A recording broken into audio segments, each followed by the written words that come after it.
Всем мир, с вами Евгений Коваленко, и это канал «Одно кино».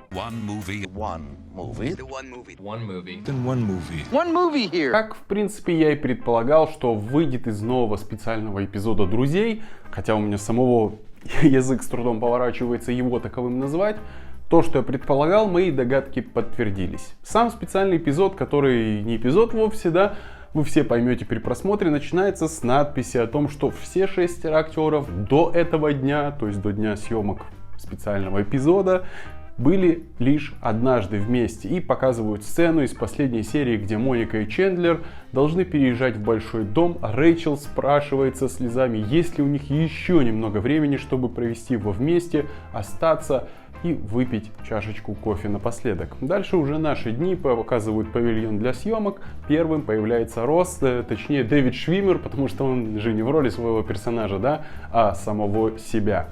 И роль Росса, кстати, специально писали под него, под Дэвида Швиммера. Далее подключается Лиза Кудроу, потом приходит Дженнифер Энистон, Мэтт Лебланк и, наконец, Кортни Кокс вместе с Мэтью Перри. Ну, отдельности, но как бы последний, да. Вспоминают какие-то детали со съемок, они из серии, совсем немного времени, и потом идет уже для большого пласта людей культовый саундтрек с кадрами из заставки сериала «Друзей» вперемешку с актерами из этого ситкома, только уже как они выглядят во время съемок на данный момент, да, в наши дни. Все это шоу идет при живой публике, ведет мероприятие пухляж Джеймс Корден.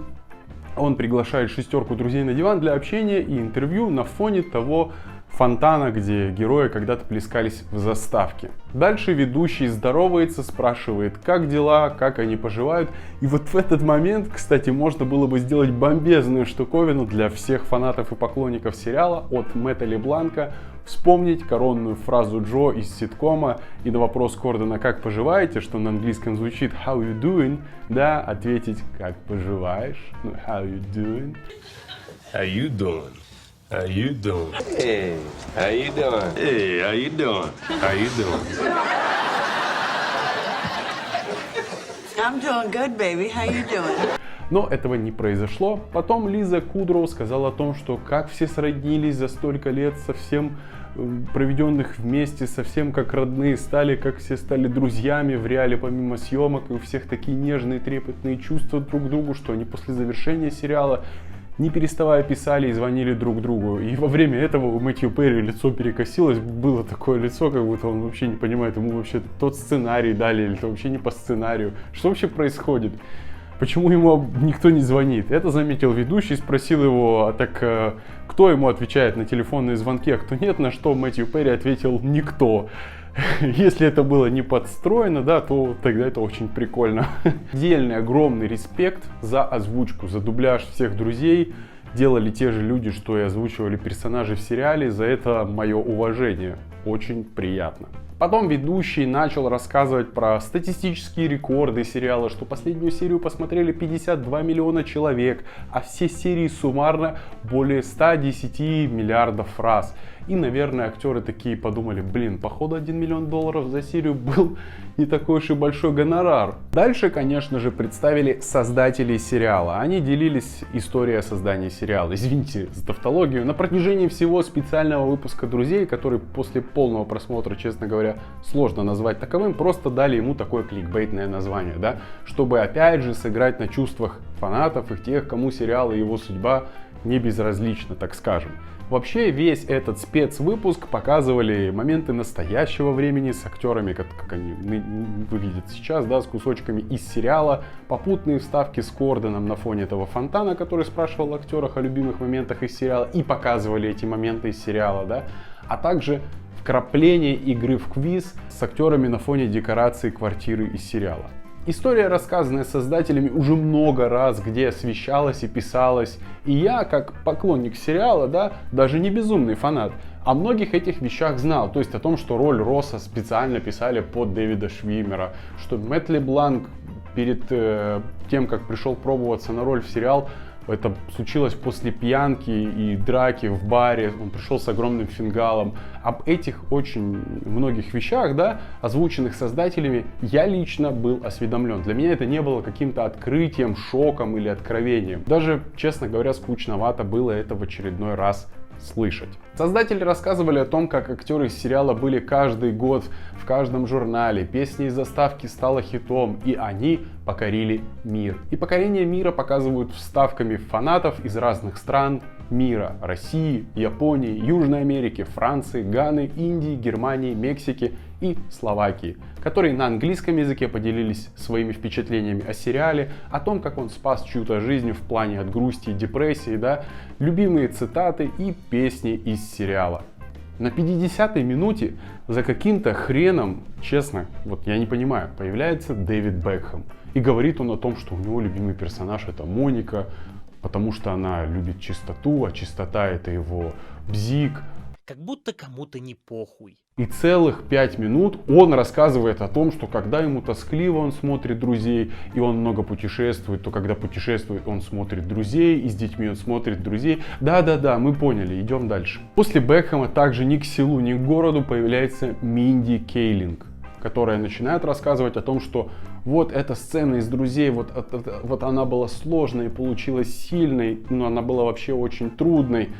Но сама эта актерка, продюсерка и сценаристка никакого отношения ни к сериалу, ни к актерам, ни даже в качестве человека, который подносил бы им кофе, да, этим главным звездам, не имеет. И слушаем мы ее меньше, чем Бекхэма. Но все равно долго, 3 минуты. Дальше Лиза Кудроу в кофейне Central Park пытается спеть и сыграть песню о вонючем коте, к ней подключается Леди Гага. Вся эта сцена тоже длится где-то минуты 3. Ну а дальше, конечно же, нам показали того, кого мы очень сильно ждали, Кита Харингтона. К чему вообще все эти 3-5-минутные вставки со случайными актерами, певцами или футболистами, чтобы больше привлечь внимание? Так вы же сами вначале сказали статистику о том, что 52 миллиона посмотрело финал и 110 миллиардов просмотров всех серий сериала «Друзей» он набрал, да? Это больше смахивает на то, что все эти люди пришли пропиариться лишний раз и поторговать лицом, не иначе. Ближе к просмотру показали актрису, которая играла Дженнис. Ее показали меньше, чем сраного футболиста.